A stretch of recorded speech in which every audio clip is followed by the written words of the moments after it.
Hey y'all, this week we have Sarah Burlew from Omlie Consulting on the Unearth with Shelly Hughes podcast.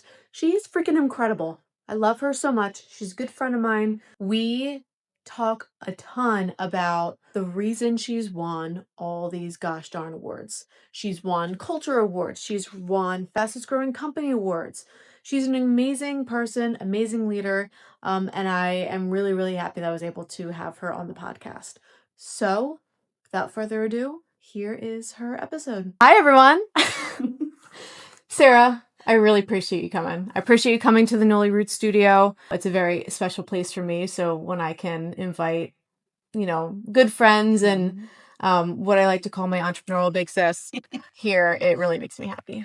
I'm so grateful to be here. I don't know how I got that term, though I'm honored to have it because we met at a Philly Chamber of Commerce event where you were speaking and you sat down and I was like, I have to know that person because you were just so impressive in the way you talked about your business, the way you talked about your goals, the fact that you were very near having a baby at that point in time. And I was just like, I don't need to know anything else except I need to know who Shelly is and what she does because it was so obvious that you had your shit together. So much so, I remember I was like, hey, because it's very odd when you have a big old belly and you're trying to like sell or you're trying to like have a speaking engagement. You have to like crack a joke and you're like, hey guys, like this isn't a big lunch that I had. This is actually, yes, this is an 8-month fetus that I'm carrying around. So I'm glad that just grown a human. I'm glad that it was appreciated, not like some people are grossed out by it. No, I was enamored, amazed.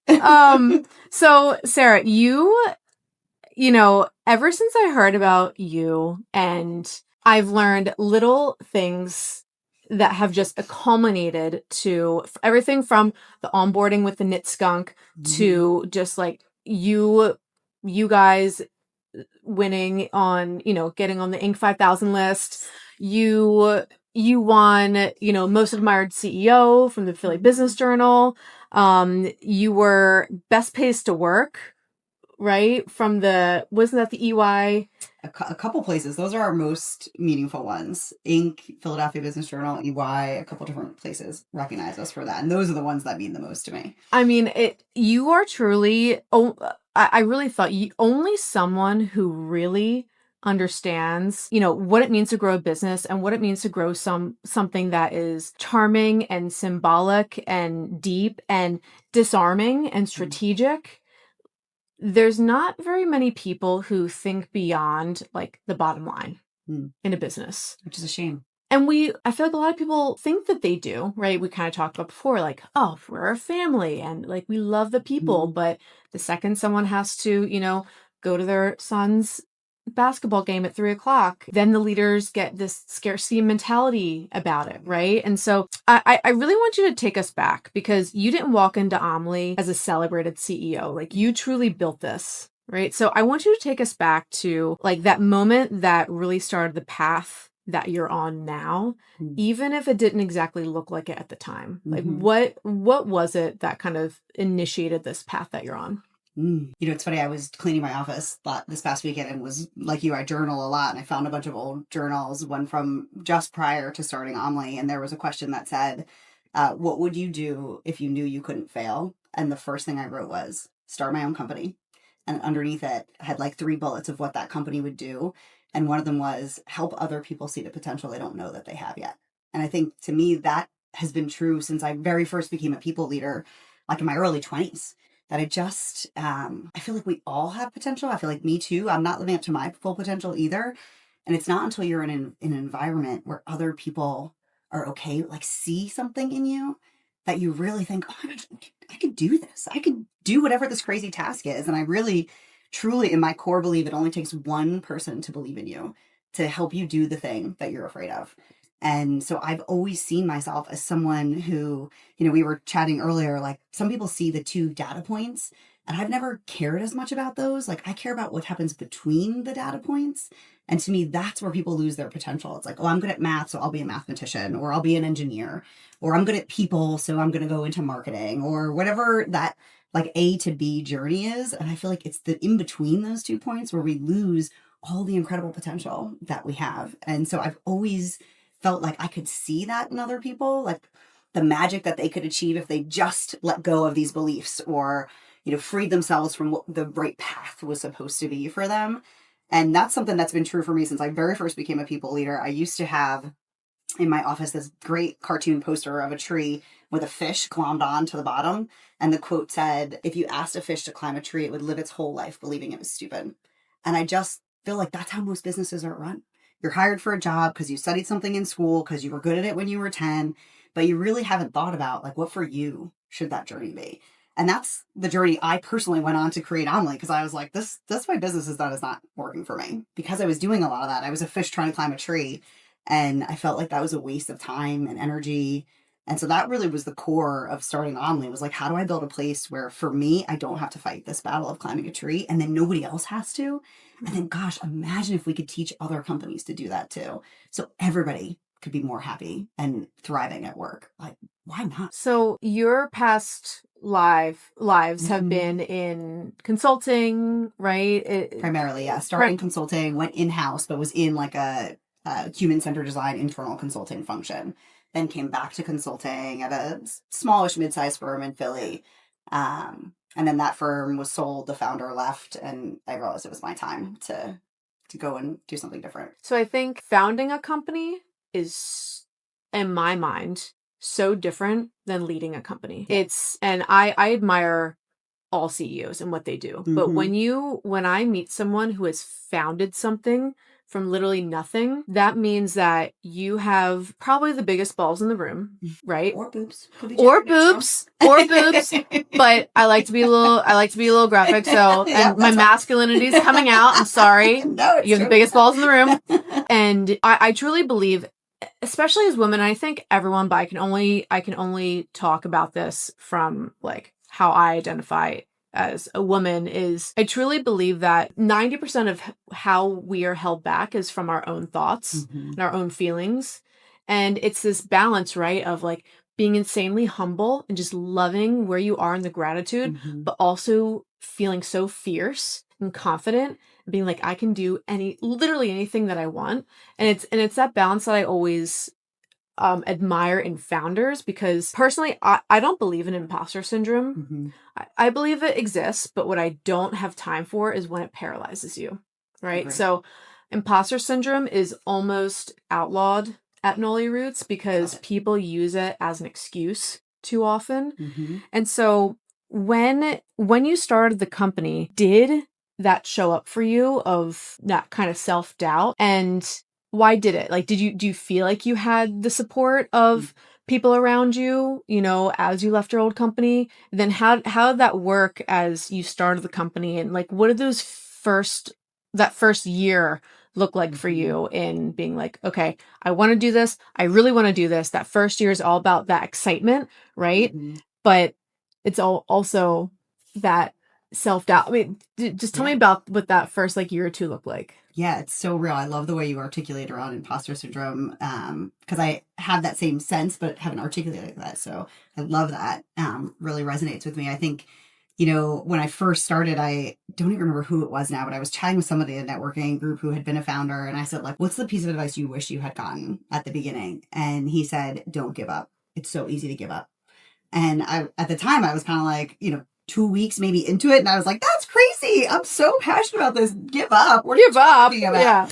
Yeah. But he was so emphatic about it that it's still like, I distinctly remember him saying it. And what he said that was because I actually would not characterize myself as a big risk taker. I think I'm someone who is very calculated in how I decide how to take risks. And so when I made the plan to first, finally do it, like go out on my own, I basically built myself a 12-month journey to say, okay, I'm going to see if this resonates, see if this starts to make sense, see if I can make $1 doing this. And I'm going to give myself 9 months to do that. And if at the end of 9 months, that's not working, I have 3 more months to find a job. And I was like, I could go work at Starbucks as a barista. I don't drink coffee. I learned a lot about coffee, but it would be like, I could get a job, and that's the way I would give myself runway. And I'm so glad I did that, because in the first probably 2 to 3 months, it's a lot of test and learn. You're not sure. You're getting rejections. You're like, people think you're crazy because I'd only ever gotten a paycheck from someone else my whole life. So all of a sudden my days were my own. I could figure out what to do with them. And some days I could do nothing. which is a dangerous choice at that Mm-hmm. phase. And so I was really grateful that I had said, no matter what, I'm doing this for 9 months, because at those hard moments, I didn't give up because it wasn't easy, because then I would be giving up on my plan. And it was like, well, the plan is 9 months, so stick to the plan. Mm-hmm. So Mm-hmm. that gave me the right amount of structure to keep at it. And I think that was really important. I also think like I'm not someone who takes myself very seriously. So even in those early days, I would say to clients, friends, family, even people we were hiring, like I don't like one day I just started calling myself a CEO. Like I didn't have qualifications per se to do that. No one hired me into that job. I gave myself that title and figured out what that meant for me and how that would translate to a business I wanted to run, I wanted to work at. And that I think both of those things helped me shape like the kind of leader I wanted to be in an organization like this and the way this organization had to operate so others could also feel that freedom. So how you talk about not being a risk taker, and we discussed this previously, Mm-hmm. who I thought was really interesting. Financial Scary. insecurity, Yeah. and how that translates to today and how you run your business. I feel like, Mm-hmm. as leaders of companies, our number one job, I think, is to make decisions, because no one in our company can make the kinds of decisions we can. Mm-hmm. And when they can't make the really, really hard decisions, those are the ones that come to us, right? So how do you balance? And I also feel like a lot of founders, the typical founder, they are very they take lots of risks. Mm-hmm. They fail. It's like the whole like fail fast thing Mm-hmm. is Fail forward. We talk fail about forward. sometimes. Yeah. And we certainly do that too, at the company, and we talk about it all the time. We Mm-hmm. talk about our EF awards every week, like who Mm-hmm. failed the biggest this week. Like let's not hide behind them. Mm-hmm. But at the same time, I think that's almost it's not everyone has that luxury to fail that many times, Yeah. right? True. And so how do you balance not being a risk taker innately, Mm-hmm. right, with knowing that you have to take risks Mm-hmm. risks in business? Yeah. I guess probably others would see me as risky. And in my mind, I have de-risked those decisions as much as possible. Or um, they're an open door decision. So have you heard this like open door, closed door Mm. analogy? So this idea that, there are some decisions that are closed door decisions. You make that decision, you walk through the door behind you is locked, there is no going back. Very few decisions are like that. Mm-hmm. Those are the ones where, like, you're going to quit your job and start a business. You better have a plan because that door is shut behind you. So, what comes next?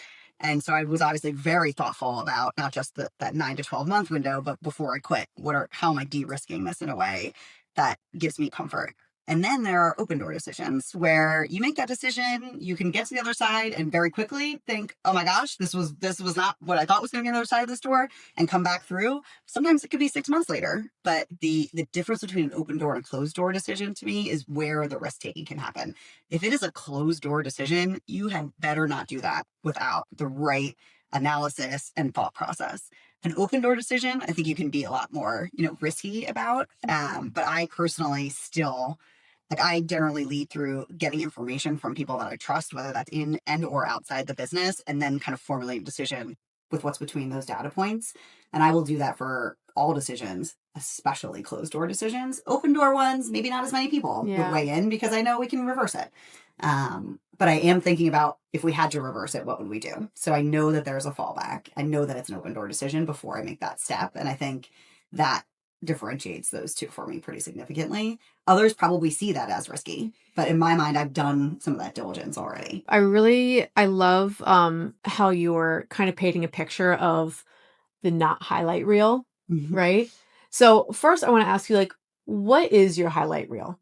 Mm. Like if someone were to like look at your highlight reel, what's on it? Just for the Omlie life? For no, for you as Ooh, Sarah Burlew. gosh, I don't even know where to start. What would be on your highlight reel? Now I'm not sure like how to quantify what would be on mine. Oh my gosh, what would be on my highlight reel? Like Yeah. what would be on my life Instagram page? It Yeah. would be, I have this insanely successful company. I'm surrounded by amazing people. I have two amazing healthy kids. I have a cool like dog.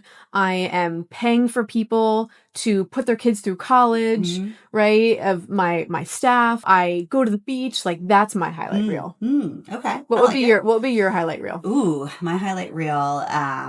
So it is still, we're coming up on our 5 year milestone, which still feels very wild and surreal because I'm very keenly aware of how few companies get to that point. So While I think Omlie is a wonderful, incredible, successful company that I'm incredibly proud of, I know it's something that's continuing to live and grow and change. So it's on there, but I think it will look different a year from now, 2 years from now, is how it shows up on that highlight reel. I'm very fortunate to work with people that I respect and trust and truly have deep friendships with. And I think that was something I learned along the way, that I had to have friends at work, because that makes it more fun. And you can do hard things when it's fun. It's just easier.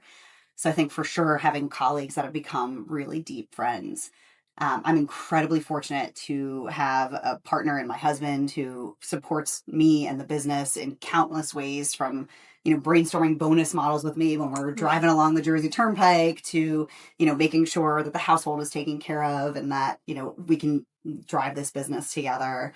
I have 3 incredible nieces. I always knew that I didn't want to be a mom, but I never knew that being an aunt was my favorite job. And it's, my gosh, my absolute favorite job in the world. I have incredible parents that, the business has supported me being able to support my family and support their families, to your point. Like, I think one of the scariest things about this job is knowing that other people's families count on this business. And that is a pressure maybe I didn't fully expect coming into it, but that, like, to see the impact, when we think about it, impact on our world being the people that we work with and touch every day, and then their families, and how their happiness at work means their families are happier, and by extension, like, that probably the majority of my highlight reel is that other people's happiness and families and success. So on the other side, like this podcast, we talk a lot about the good, the bad, and the ugly of business, right? On the other side, what's not included on that highlight reel? And maybe specifically for business, right? Yeah. But I think that what I like to kind of hopefully show on this podcast is that entrepreneurship is not like this sexy thing. And I feel like entrepreneurialism, it's becoming the thing that like is the goal, right? Because it is like sexualized essentially in a weird way. Yeah. And then when you're in it, you don't want to talk about the bad things because you think everyone else is having such a great time. And you're like, why am I not having a great time? Right. And I agree to your point before. Like, I always say, like, the entrepreneurs who fail are the ones who quit. Not necessarily quit like what they're doing right this second, because I think quitting is a really amazing strategy sometimes, but just quit in general. Those are the ones who fail. Right. Yeah. And so I would love to hear from you, like, what is not on your highlight reel? Like, what is something that you don't always shout from the rooftops and you're about to? Yeah. But that you think is really important for like other people to realize you're not alone. Yeah.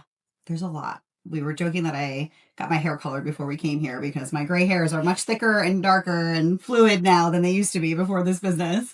So there's certainly a lot of stress that you carry. And I think one of the things I was not prepared for is that you can't turn it off. I would be able to take a vacation and would just go on vacation before, but I go on vacation now and I'm thinking about bonus models and the team and how do we think about this customer. And so I think for me, it's good that I love it. And I think that a lot. Like, I'm very grateful that I love what we do and how we're helping people, because otherwise that would be even more exhausting. But even more so, I think the hardest thing that I reflect on and I share with people now is, like, if you're thinking about starting a business, be prepared to look someone in the face that you deeply care about and tell them they can no longer be a part of what you're building. That is so deeply painful and difficult. And, you mentioned, like, oh, we're a team, we're a family. We're very particular at Omlie. We do not refer to ourselves as a family. You have a family, love that family. We are a team. And on teams, you get coaching.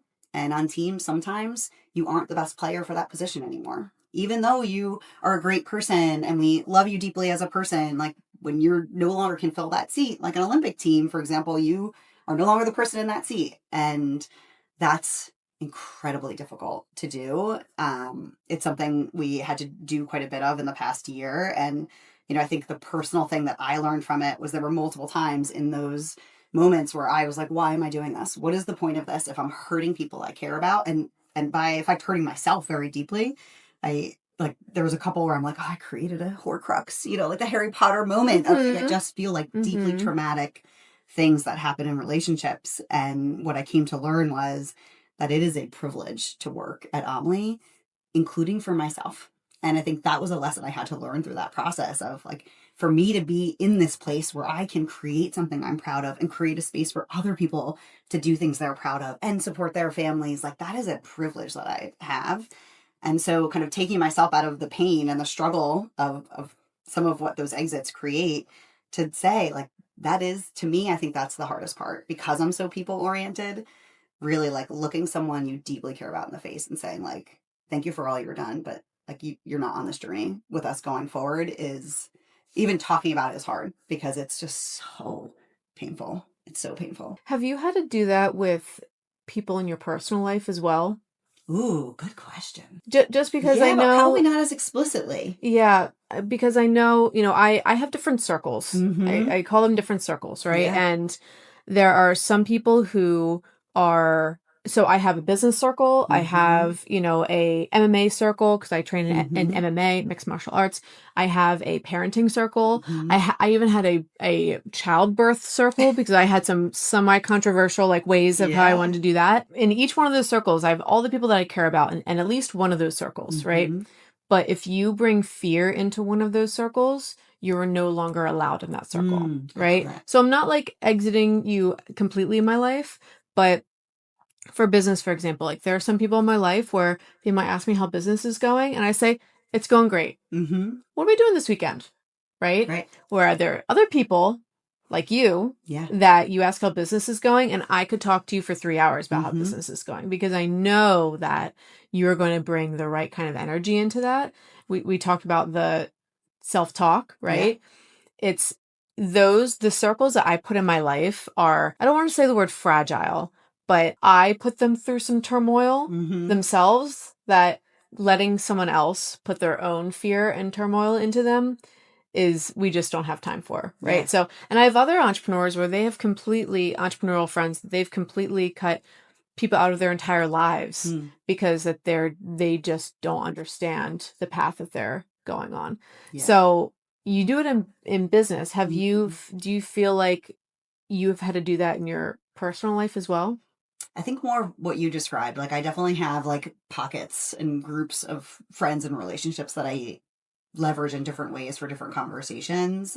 It is funny sometimes when friends are like complaining about their boss or they're like complaining about work, and and there's two moments that happen in my mind. First is like, yikes, that doesn't sound great, and I'm super glad I'm not in that situation. And then I'm Mm-hmm. like, who's saying those things about me somewhere? Mm-hmm. So I'm like very heightened aware of making sure that like we're trying to create the right policies and processes and those things in Omni so our team doesn't feel that way, but knowing that business will always be like that. But those conversations have gotten stranger for me because Mm. like I feel like I don't have the ability to have the same kind of empathy that I used to. And I feel bad about that. So it's like to your point, those are more like, oh yeah, business is good. How are you doing? I kind of move past my experience because I know that it's not the same. It's So almost like it's you can't relate anymore either. yeah, in some ways, yeah. And so it's just shifted the things we talk about in those Mm-hmm. different conversations. And then I have friends that are like incredibly brilliant and successful in their careers that bring such perspective to the challenges that I'm having. So, really probably more like I have people that I go to, like my little Yeah. board of advisors for different things. Mm-hmm. Yeah. I want to talk to you about like the strategy. One thing I just am in awe of is how you have time to think about these really tactical Mm, solutions to problems that employees and staff deal with on an everyday mhm. basis that huge companies haven't been able to figure out, nor do they maybe even care about. Yeah. Right.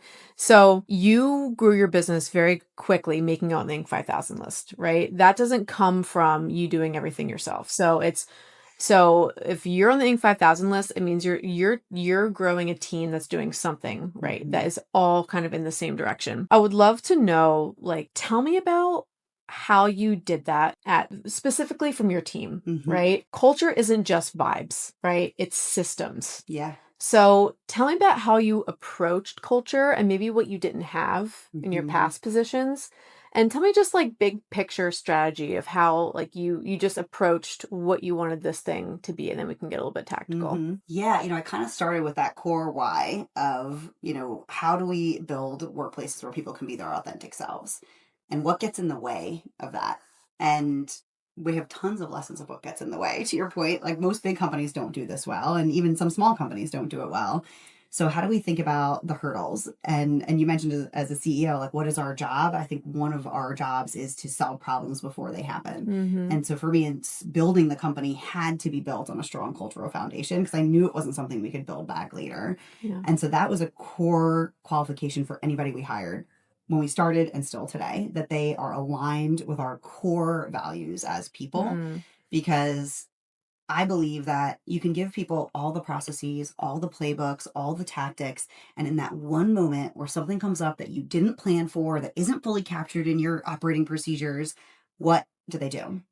They're going to rely on the behavior that you've taught them culturally. Otherwise, they're going to do whatever the heck they want or whatever they learn from their other company. And so that's why I believe culture is so important, because you can't be in every client call. You can't be in every decision, and nor should you be. So the only way to feel like those decisions will be made align with those values is to make sure you're hiring people who are aligned to those values. So I think it starts there with like from your very first employees. And I believe, especially in a services business, that I will have a hand in hiring everyone for a very long time because that is our product.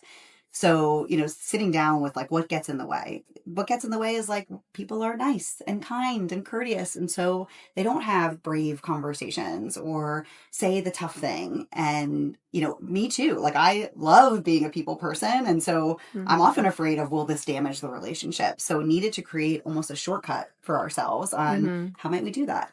And you mentioned at the top, we have these little knit skunks all over our office. One of our principles is we put the skunk on the table, which is just, a rebrand maybe of like the elephant in the room in some ways.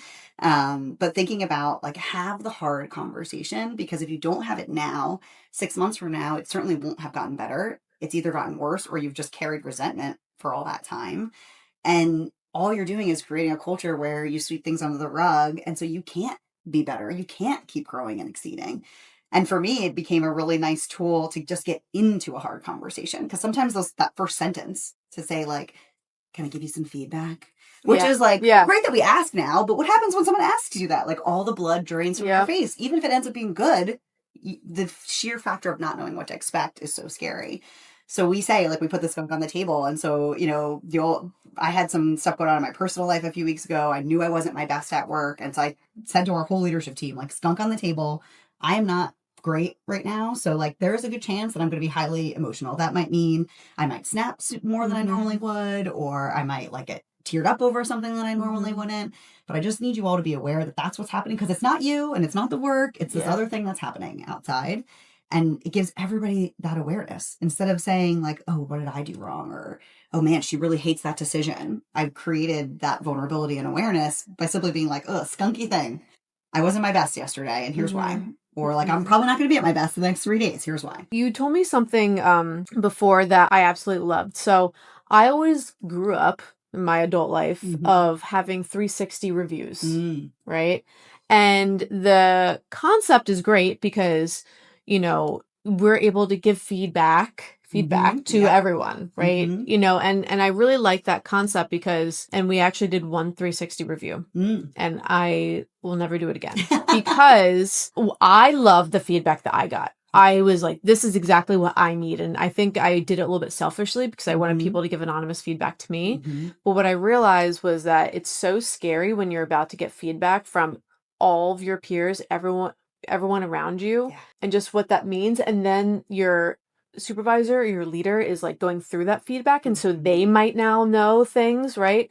And so I'm like, maybe like you think of feedback differently. You call it something different. Feed forward. You call it feed forward. And so now I'm thinking like, okay, how do we just create a culture of, instead of having twice a year or once a dreadful year, have this huge 360 review, and you have to think about everything that happened the past year and getting that feedback. And then a lot of it's pretty like constructive. And how do you think about feed forward in your culture, and how do you kind of make it just a consistent thing that it's not scary, but everyone, they want it, like they want it to grow themselves?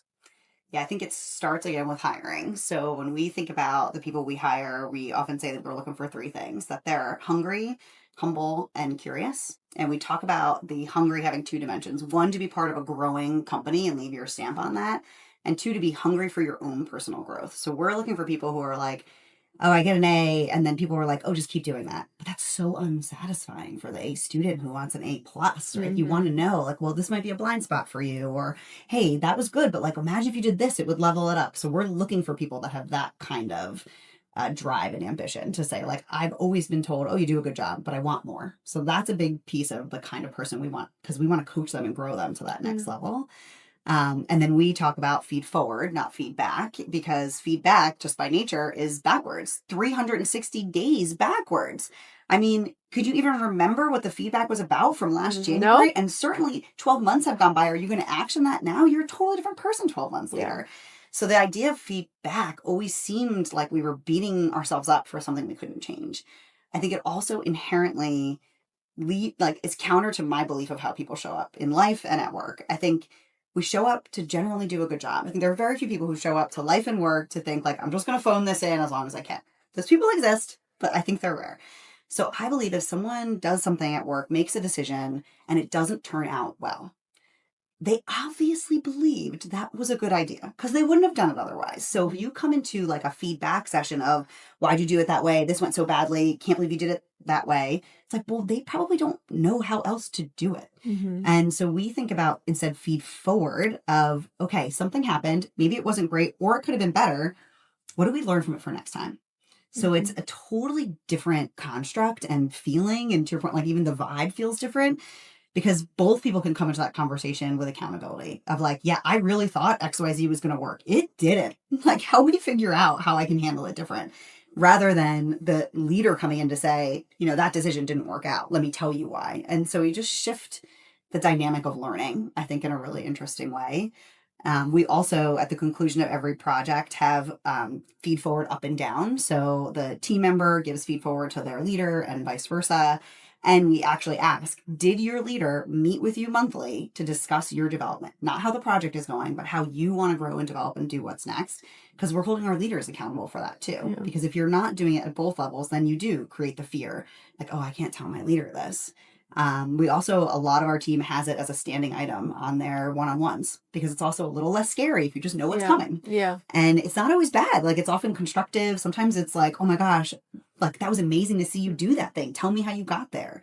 Tell me your thought process and how you figured that out. And so it's shifts this idea of like beating someone up for what happened to how do we keep growing and learning from this. And to me, it stems all back to that idea of we are a team who is trying to get better, versus a family where there are people in your family that you would love to tell some things to and kick out maybe, but you can't. Yeah. It's like the unconditional element that a family has that doesn't make any sense. It doesn't make any sense in business. And I think the curiosity piece is so interesting because, we just had something happen recently on someone with my team. And I was like, okay, this didn't go exactly how I would do it. And I see this as kind of a failure, but maybe it wasn't. Right. And so I approached it when I gave that feed forward. I was like, hey, I just want to know like thought process, because maybe I'm missing something. Instead of going deep in and saying like, you messed up, and even if you do it gently, you messed up. This is what we have to do differently. I kind of went into it as saying like, I just want to know your thought process, because if we could change the action, or we could change the outcome for that specific system next time. But if that thought process is being that incorrect, maybe thought process is being woven into other things, we're going to be fixing the symptom, not the source. Right. Yeah. And it probably goes back to like past jobs, how they were treated, whatever. So I love the idea of curiosity and how that integrates into feed forward, because you're almost saying like, okay, I want everyone to be on the same, without everyone thinking the same. I want everyone to be in the same wavelength, so we at least know this is our approach to challenges like this, and not just, again, fixing the symptom. Right. Well, and to your point, maybe there was something you hadn't thought of that I didn't think of. Right? Yeah. Just because we're in the roles that we're in, that we gave ourselves one day, right, doesn't mean we have all the expertise about this, and certainly maybe not some of the newest thinking about it. And so like pausing to say like, help me understand how you arrived at that decision is a point for everybody to learn. And it might be like, oh, well, that was maybe faulty because I do know these landmines that are around that corner based on my experience. Or you might be like, how might that change other ways that we're thinking? And so curiosity isn't just like, so while hiring, you have to be curious, like the whole organization has to remain curious. And I think for us culturally, that's helped as we challenge just regular business practices. Yeah. You know, there's so many things about business that were built 175 years ago to make the Model T line as efficient as possible. Mhm. We are human knowledge creative workers. So, like, that's a false goal to achieve. So, how do we just totally challenge the way people even Yeah. think about business? And I think that's our greatest aspiration is like, how do we really at scale make the way we work so much better for all of us doing the work? Mm. I want to talk to you about hiring. We Yeah. discussed Stephen Bartlett from Mm-hmm. Diary of a CEO. Mm-hmm. Love him. He was saying about, something crazy, like 80% of his time is dedicated to recruitment, Wow. which is a decision, right? Yes. That is a very intentional decision because as founders and CEOs, like our time is so precious Mm-hmm. because what we say yes to for something, we're saying no to for things that are probably Yeah. very, very important. Mm-hmm. So hiring, and you've done much more hiring than even I have, and I'm really interested. Maybe we can think like big picture strategy, which you kind of Mm-hmm. already talked about, but I would almost like to get more tactical Mm-hmm. with you. Yeah. You're in every single interview at least Mm-hmm. one, like you talk to Mm-hmm. every single person at least once. Yep. I feel like specific on the role too. How do you figure someone out Mm-hmm. in an interview? How do you know, like, what are the questions that you ask? And maybe we don't have like specifics today, but what are the questions that you ask where you know that they are aligning with your values and not just giving you BS answers Mm-hmm. because they want to work at a company that won Inc. 5000 and best places to work and Mm-hmm. everything else? My favorite question, two-part question to ask in an interview. And typically our structure is they'll meet with 6 team members. So 3 two-person interviews. Sometimes there's a phone screen. There's always a meeting with me at some point in that journey. And my favorite question to ask is, how do you give apologies? And then my follow-up is, how do you receive them? Because most people have never thought about that or asked that question. And you learn a lot about someone when they give you the answer to that question. Because a lot of people will tell the whole story of what someone did wrong to them, and then they describe how they accept the apology. And you can learn a lot about like the role and accountability they take in any given situation by that simple answer. So that's a one I use all the time. I never ask the like, where do you want to be in 3 years? Because like, who could know? And our world changes Right. so fast. So that to me, those kinds of questions are not useful. But like, how, like, tell me that, like, one we love to ask too is like, tell me about a story about a day when everything went wrong. I just want to know everything that went wrong. I don't want to hear them say, and then, turns out my perfectionism was a good thing. No, I want to know everything went wrong. What happened? We also often ask a lot about, tell me about a time where you did something that wasn't within your scope or responsibilities. Like, what was something you just saw and felt like it needed to be solved and you knew how to do it? Because then we're looking for that same kind of hunger, right? Of like, I can help.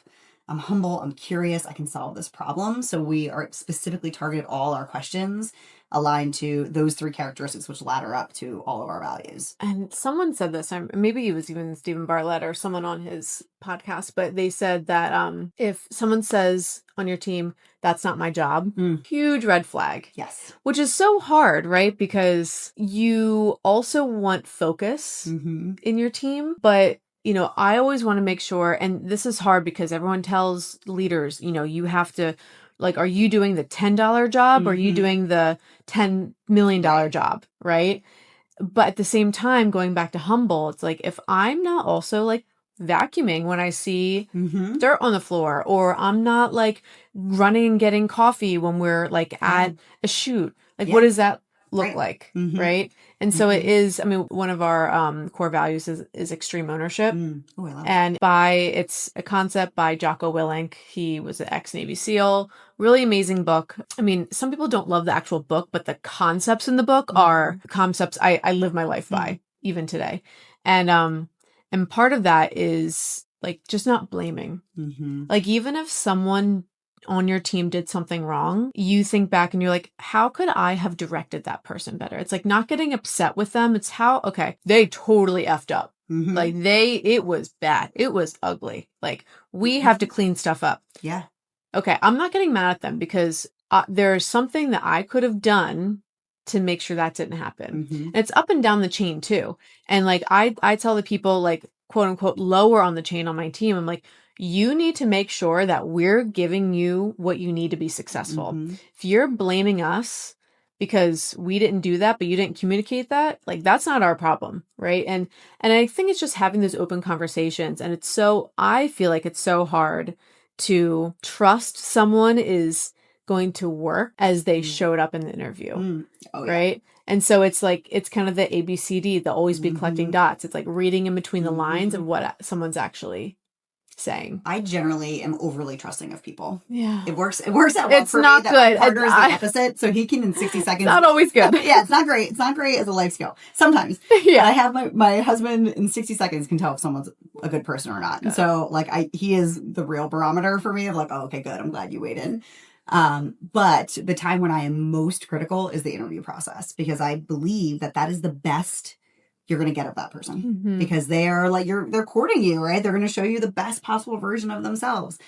And for that reason, I have such scrutiny over that phase. If someone has an exceptional interview, the whole team loves them, and they send me a thank you note and it has typos in it, we do not hire that person. And it is painful because we're like, everybody loved them. We all dedicated all this time. And I'm like, there is a typo in that email. And yeah, they sent the thank you note in the first place is a great thing. They clearly didn't use AI, which is great because, but then you're like, yeah, but there's a typo in here. And there have been a multitude of people we didn't hire for that simple reason. There was a typo in an email or like on their LinkedIn profile or on their resume. And for us, it's like the caliber of clients that we have and the fact that we primarily communicate digitally, it's like, that was your best. You should have reread that thank you note 100 times before sending it. And you didn't take the time. And so what will you do once you're here? And I often feel bad about how like intense I am in the interview process, because I'm not usually that like micromanaging and grading on people. But in those moments, I'm like, it won't get better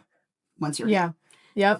So that's one that I weed out for. The other thing, kind of like insider secret that I weed out for, is when people are like, I just love this culture. I want to work at a small company. The culture's so amazing. I've seen all the awards. I've seen the things. I've talked to people who work there. I'm so excited to be part of this company. I'm like, cool. We also work here. Like we also do work. And that is the number one red flag, that you are not going to make it through a phone screen if all you talk about is our culture. Because then I know that's the only part that you're here for. Yeah. And we do have an incredible culture. Our team has incredible work-life balance and freedom, and we're constantly trying to get more of that back. But if that's the only thing that you want to come here for, that means you're not going to work hard enough to make that true.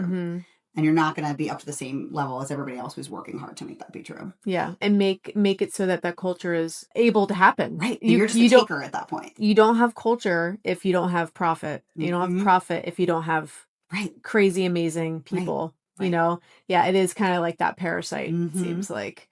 And it's a funny thing how many people go through their whole careers working at other companies and then don't actually realize how businesses make money. You know, like I think 2024 was a tough year for a lot of businesses, or a lot of macroeconomic factors, political factors happening. We were fortunate that we didn't like backslide in our revenue. We relatively stayed at the same revenue, and that meant that we had to make some choices coming into this year. And the choices we made were to make sure our team got increased benefits, that they didn't lose any pay raises or bonuses because of that. We made choices to not do things on the flip side of that. And yet sometimes people still will be like, but I wanted more money. But how come we don't have this thing still? It's like, well, because the business has to be sustainable. So, you know, I fully believe and I tell my team all the time, I want to pay our team as much as possible, as fast as possible, while maintaining a sustainable business so that we can keep paying everybody as much as possible. But that's not something everybody has an appreciation for. You know, and how I've approached it in the past is, like when I have one-on-ones with my team, or even if we're just having conversations, I have 3 different identities at the company. And before I say something, I state which identity. I feel like I'm like multiple personalities. I state what personality I'm talking from. I'm either your mentor. I am your manager / boss. Hate the word boss, but I'm like your manager, or I'm a business owner. And so, like for some people on my team, I might say something and I say, this is coming from a mentor side of me, that as a business owner, I want to smack myself across the mouth. But as a mentor, this is what I'm going to say, right? And sometimes when I have to have those really deep conversations, those challenging conversations, I'm like, look, I'm talking to you guys from a business owner point of view, because I need you guys to know why I'm making these decisions. And so if I feel like sometimes if I state the identity or the personality I'm coming from, Mm-hmm. it kind of allows them to like be like, oh, she's such a bitch. Like she didn't give me Mm-hmm. whatever. And it's like, okay, I need you to know why. Right. Right. Yeah. And for me, I have to make sure that I'm showing up, even if it's scary for the manager or the business owner. I have to make sure I'm showing up as a good mentor, Mm-hmm. or else I'm going to come up off as inauthentic. Right. Yeah. If I tell people like, oh, I don't know if you should go after that new role, like, Mm-hmm. because the business owner, I'm like, oh my God, how am I going to do this? How is Yeah. this going to change? But if you don't come off as that person who, I don't know, I want to use the word fearless, but also like selflessly fearless, right? Mm-hmm. Like, I care about you more than I care about me, Yeah. then most likely people are going to do good things Mm-hmm. back, you know? I think you're getting to we touched on it a little bit here and chatted many times together that most people lead, and business owners especially, but even just like your average middle manager lead through fear and scarcity. Mm-hmm. This idea that like there's only so much, and for me to be good, somebody else has to be doing bad, and in order to get the praise from my boss, somebody else has to be getting beat up. But it doesn't have to be that way. And, I personally, just like life wise, try to lead through purpose and joy because, one, it's just way nicer to exist in that environment than fear and scarcity. But also, as humans, we all can only operate under fear for a limited period of time because fear motivates you in the short term. But unless you want to continue to do things that encourage fear, which I am not willing to do, then like that doesn't work in the long term. That's not sustainable. Instead, giving people context to your point of like the help people make good decisions, give them the context, how you're showing up, why you're making the decision, the role you're playing. You have a lot more confidence that now they can think for themselves. Mm-hmm. So to your point of how do you scale? Well, you have to teach people how to think the way you would, but also infuse their own decision making on it. And that's context setting of like, why did I decide this? Or why aren't we doing X? Why are we walking away from this client? We did that last year. We walked away from a client that was 20 to 30% of our revenue because the client was toxic and we were just like, this isn't who we are. And that's not a client we work with. And that context always needs to be there for people to be able to make those calls on their own. I want to talk about fear. Going back to, the highlight reel verse, what's really under the skirt, right? Or trousers, whatever. I think fear is an innate feeling for all humans, but specifically for entrepreneurs, because there's just you're so certain, yet there's so much uncertainty. You wake up and you're like, what am I going to be dealing with today? Right? How do you, and I've come from previous leaders that very much led their business off of fear, ego, and emotion. And it was like you had no idea what you were going to get that day. Right. And you don't know why. And so fear obviously comes, even though you lead with joy and purpose. Of course. Yeah. How do you first recognize it? Because I think that's sometimes the hardest thing. How do you recognize it? How do you name it? And then how do you, I guess I'm telling you what I do. Yeah. But what happens when you feel fear coming up? That's another question people ask. I'm sure you get all the time too. Like, how did you get over the fear to start your business? And my answer is always the same. It's like, I didn't. I just did it anyway. And I'm fearful of different things today than I was that day. But every day, to your point, is something new. And, for me, I've really practiced, especially some of the lessons I've learned over the past couple of years coming out of it, practice just reframing things. We joke a lot. We had like a broken toilet at our office a couple weeks ago, and I was like literally trying to stop the water from coming out of the toilet. Which like, what job should we each be doing? Right. And we were like, it's always something. There's always something. And you could say that with fear and anger and resentment, like, oh, it's always something. Or you could say that with joy and purpose, like, it's always something. We would never have had this level of exposure to these kinds of challenges in a big company. Like, so it's always something, but that's on purpose. So I think there's some of that, like the reframing it in your mind. But their fear is always there. It's just different. And it's like the level of how you can push through it. And I think for me, that's where when I think about like that de-risking things, that kind of figuring out, well, how can I break this problem into pieces so it's less scary? Or it's something I can deal with over time instead of feeling like I have to address this fear right now. I also randomly have like a light up pen next to my bed. So in the middle of the night, I can roll over and write something down so that it doesn't plague me all night long. Yeah. And when I wake up and panic about, oh my gosh, what about this thing that we forgot about? So there's small tactics and then some of the bigger strategies. I think some of the bigger strategic things that have helped me is the people that sit on my leadership team are people that I absolutely adore and respect and who are brilliant. And we often say none of us want each other's jobs, which reduces the fear, right, factor of giving each other feedback or pushing or challenging. And that helps me every time there's a moment of fear. Even, we're working on a new big project now, and I shared with one of the members of the leadership team, like, I don't know if this idea is bigger than my capability to lead it. And that was scary to say out loud. I had said it to my husband a couple times, but was like, I think this is real for me and I need to figure out how to work through it. And so I shared it with one of the members of my leadership team, and she like had this look of shock on her face. Like, what are you talking about? You're going to do what you did to figure out this job that you didn't know how to do, which is hire great people who know how to do parts of it that you don't know. And I was like, oh yeah, that is how I'll do it. So sometimes just that trusted voice of, hey, you don't have to know it all. Like there's a skill in finding the right people to do it is its own skill to be appreciative of, I think. But like the fear is always still there. Always. Every time I extend a job offer, I break into a full body sweat. Like I have to shower afterwards. It's like I ran a marathon because the pressure of knowing that person's now livelihood and family are reliant on the decisions that we're making is real pressure I don't take lightly.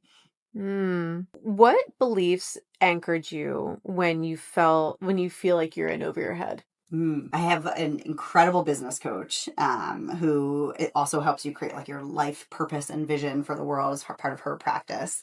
One of the things she often says is how many hard things did you not survive before? Like what data in your background tells you that this isn't going to go well? And I'm always like, damn it, you're right. But like really just thinking like how many times have I not been able to figure it out? Like truly not figured it out. And there probably aren't many. And that like realization is just helpful because there's just data, it's like, I can't argue this now. She talks a lot about neutral observable facts. So there are times where you'll leave a meeting and you're like, oh, they were so disinterested because, they were having their head in their hands the whole time. You're like, well, is that a neutral observable fact or do they just have their head in their hand? What else, what other real data proves that? Or were they just tired? Did they just have a big lunch? There's so many things we fill the blanks with and try to fill between the lines. So really focusing on that helps me too. Because it's like, what is the thing that I'm scared of? And is it that I told myself a story or is it real? That is amazing. I was in a very short stint of cognitive therapy. It was short because I got exactly what I needed out of it. Amazing. And I think I was pregnant with my second kid. And when you're pregnant, you're kind of crazy. And I was talking to my primary doctor. I'm like, I'm just so stressed. I'm not handling stress well. And she was like, well, first of all, Shelly, look at you. I'm like, I know, but like, I need to be able to figure this out because I'm running a business. Right. And so she's like, look, go to like this cognitive therapist. They do a program where it's only like 8 sessions or something like that, because the theory is they give you tools and direction to, and by the end of 8 weeks, like you should be able to leave and be totally good, right? At the end of 8 weeks, if it's not, then maybe it's like something a little bit deeper and like, okay, we can explore. I had, I think, 4 sessions. And what this therapist taught me was when I feel stressed, it's because I'm fortune telling. It's a literal cognitive behavioral science term, and there's like 10 of them or whatever. Like these are all things that can make you stressed, right? And she was like, Shelly, you are fortune telling. You're fortune telling something that you have no evidence is going to happen. Yeah. And so when you're able to name it, and no matter what the name is, it doesn't matter. We're saying that we're talking the same thing. Yeah. When you're able to name it and all of a sudden you're feeling stressed and you're feeling fearful, you're like, wait a second, there's no evidence that that's going to happen. Right. Except for whatever is like jumping around in my brain. Right. And so that's why I only had 4 sessions. I'm like, that's all I needed. Like, I really appreciate it. Right. And that I think is an amazing thing about therapy. Is like, I got the tool, I got the name so I could name it. And now I know what I need to do to like get over it. I love that. The mantra I use with my mom a lot is don't worry about something twice. Because she'll be like, well, and so is going to this appointment and we don't know. Could be something really bad. I'm like, are we worrying about it twice? Like, we don't even know Yeah. what she hasn't even been to the doctor yet. So we don't know the Right. test results. So why are we worrying what the results might be? Let's just wait and worry about what we need to. Yeah. And that has helped too. Because it's like, that's that cycle of just pretending or future state thinking about what could go wrong. I think there's some value to that, certainly as a business leader, to think, okay, my open door decision is A, but if it doesn't work out, how quickly can I unwind it? I think people often think about risk as one dimension, but I think there's like, how quickly can I unwind it? What are the tentacles? How many other things will it impact? What's the like outward severity of it? Is there external risk? I think there are different ways to think about fear and risk, and when you can categorize them, it makes them all less scary. And I think that's like that cycle of just processing them is helpful. I love that. I want to kind of go back to the tactics. Like I want to go back to culture specifically. Yeah. You've seen the inside of a ton of companies, right? What are common cultural gaps that you see? And I would love to know the tactical ways that you've input in Omlie to really solve them. So the skunk is one great example. Yeah. You were recently interviewed by Inc. For another. Yeah. So I really want to get tactical here. Yeah. I want to be like, okay, these are the things that either I've seen in business in general or, and then also I just want to know, how do you have time to like think about this? I'm like, is it like a shower memo that you do? Is it, I know, which like maybe is something else we should talk about, that's a whole but I want to get tactical here. What are some common cultural gaps that you see? And then tactically, I would love to know like what you've done to address them at Omlie. I do really believe a lot of why businesses struggle today is because they were built on those principles 175 years ago. And those principles were about efficiency and making the most money for Scrooge McDuck, the person at the top. And I just fundamentally, that's not the kind of business I want to work for or be a part of. So I think those things I believe are the core of most problems. I also, to your point, we work with a lot of Fortune 100 companies, and I somewhat proudly can report that they are not that well run. And so one, that means there's a lot of business for us, like there's no scarcity, but also that's the kind of thing that gives me confidence that like we'll be fine, because I know that we are a well-run business. And when I compare to some of these big billion-dollar brands, I'm like, we've got it figured out more than they do. So there's like a little confidence boost there for all the entrepreneurs listening. I think, when we think about those way business operates, that's where we've uncovered a lot of these cultural gaps. We were hiring, we generally have a lot of people in the Philadelphia area around our home office. We were hiring someone outside of Philly. We already had somebody in New York, but they were going to be in Boston. And so we sat down as a team and said, okay, what do companies usually do? Well, they'll draw a radius around the office. And if you're a certain distance, we'll pay for you to come to the office. But if not, we won't. And we had that meeting, and I came home and I was eating dinner with my husband, and we were talking about it. And I was just like that fundamentally undermines our belief in equity, which is one of our core values. So I'm like, how could we knowingly draw a circle around Philly and New York, intentionally excluding these people and say, but the person who lives in Boston, they're allowed to get their commute paid for.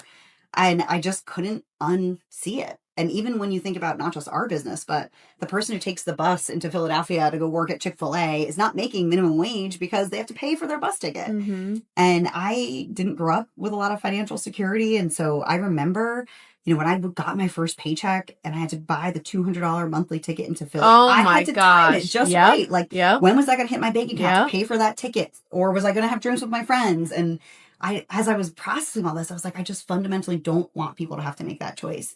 And so came in the next morning and was chatting with our fractional CFO. And I was like, we have to figure it out. I want everybody's commute to be paid for, not just the person who lives in Boston. And she was like, okay, we will figure that out. And so we put in place a policy we call commute comped, which is we are remote first. We have a home office, but everybody's encouraged to come to the office if it's useful, if it's collaborative. I believed it was our responsibility as leaders to make that space one that people wanted to come to and create those environments. And so we were like, if we really want people to collaborate and work well together, we've got to pay for it. They shouldn't have to pay for their commute. And so that policy exists for every employee, whether you drive to the office 10 miles, whether you fly here from Atlanta and you stay in a hotel, or you take an Uber to Philly after an event so you can have a cocktail and feel safe. We cover all of that. Last year was the first year we did it. It was about $30,000 we saved our team, which to me was not a huge hit to our profit and a massive ability for our team to not have to be in those weird choices. So it was things like that where we were just like, this is dumb. Why do companies do this? Wow. So we stopped doing it. So we talked about ABCD, always be collecting Mm-hmm. dots, that we really love on our team. So I guess that's how because whenever you put something like that in play, it takes your CFO's time, it takes your Yeah. time, it takes everyone's time. You're presenting this concept. Like we talk about Mm-hmm. profit share, we talk, Mm-hmm. so it's almost like you're collecting a dot that doesn't seem right to you, like you're reading in between the Mm-hmm. lines on your own thought process. And is that how you decide kind of what next Yeah, and they policy don't or all come from project? me. I mean, they come from anywhere in the business. That one in particular did. But we're always talking about how, like, everyone at Omni will tell you we don't do dumb things. So anytime a dumb thing pops up, we're like, whoa, whoa, what? Why are we doing that? Why do people do that? And then we'll try to dissect the why and figure out, is it actually the right way to do it? We just had to look at it differently, or is there a completely different way to attack that problem? And I really think that most businesses just lazy because it's like that's how it's been done. And yeah, sure, you should pay for your commute, but it just doesn't make sense. Like it really fundamentally doesn't. So when you hit those moments, it's like very hard to unsee them. What do you think, when we talk about culture, we talk about ping pong Mm. tables and, what do you think has been the most influential tactic that you've inputted into the business Mm. from a cultural point of view? Mm-hmm. I think a big one is we do have an office. We are remote first, so we don't require people to be there. But I love to be a student, so I'm constantly reading and taking in information and was reading a lot about the return to office mandates, and all our clients were going through it, and it was a mess for all the employees. And what we realized from that was the amenity that people wanted at an office wasn't a printer or a ping pong table. It was mentorship and coaching that so many people felt like they lost in the COVID isolation years. And so as a leadership team, we recognize that like we are the amenity. We are the thing that people want access to. And so while there's not a requirement for anybody else in the business, the leadership team, we all are in the office every Thursday and, pending if we're on vacation or whatnot. But we believe that that was something that we had to be available to the team for that. And what it's done is that's typically the day people come in. If they're going to come into the office, they'll come in on a Thursday, and there's certainty that there'll be other team members there. And we do ask new hires in their first 90 days to come in on those Thursdays so that they can, get immersed in the culture pretty quickly. I think that's probably the biggest shift that we made that, kind of softened the requirement of return to work, but our leadership team knew that it's important that we are there because we're teaching the context and the culture. And so you have to see it to demonstrate it. I love that. Well, I'm a big lover of like mindset. I'm a big lover of strategy and a big lover of just like tactics. Like tell me how you do it. And I think we really went through all of that today. I want to hear like final question, what are you most excited about for Omlie and its future? Or let's say Omlie. What are you most excited about your endeavors and their futures? Yeah, I think, we're chatting about this earlier too. I think the thing I'm most excited about is our mission to really change the way people work and yet still have exceptional business results and doing that at scale. And I think we've been really successful within our team, within the clients that we work with, and we've created solutions that make our lives easier and being able to do the job of being a consultant. And our next kind of frontier is how do we help other businesses get to where we are? How do we take away some of the like just pure hustle and churn and the exhaustion of being a founder or a CEO or just building a business, DIYing everything, DIYing all the things, yes, building the plane as you're flying. I think we're excited to kind of take what we've learned and realize like that can help other people. So I think for me, that's where I see both for myself and Omni, like the scale of who we help changing. We talk internally, our 10-year goal is to inspire 1,000 teams to do work differently and have extraordinary business results. And in my mind, that could be 10,000. And so that's where my mind is focused these days, of like, how do we even flip that number and make it even more impactful? And I think some of that is like, we had the same problems everybody has, and we solved them, I think, in an eloquent way. So how do we do that for others? Yeah, that's amazing. Sarah, where do you have a ask? Where can people find you? Like, tell me what's kind of our like end of episode ask for everyone, and then into, honestly, where people can find you online. Yes. So we primarily help businesses bring products to market. We've worked with a lot of pharma companies helping launch new drugs to the market. So we are experts there if that's something that anybody needs help with. We also, while we do that work, we set 1, 3, 10-year strategies with our clients so they can have a pathway forward. And in all of those projects, we focus on the people. And so we will, through that work on the job, be teaching you how to have a culture people are excited about, how to help your people thrive in the work that they're doing, how they can be more effective communicators with each other.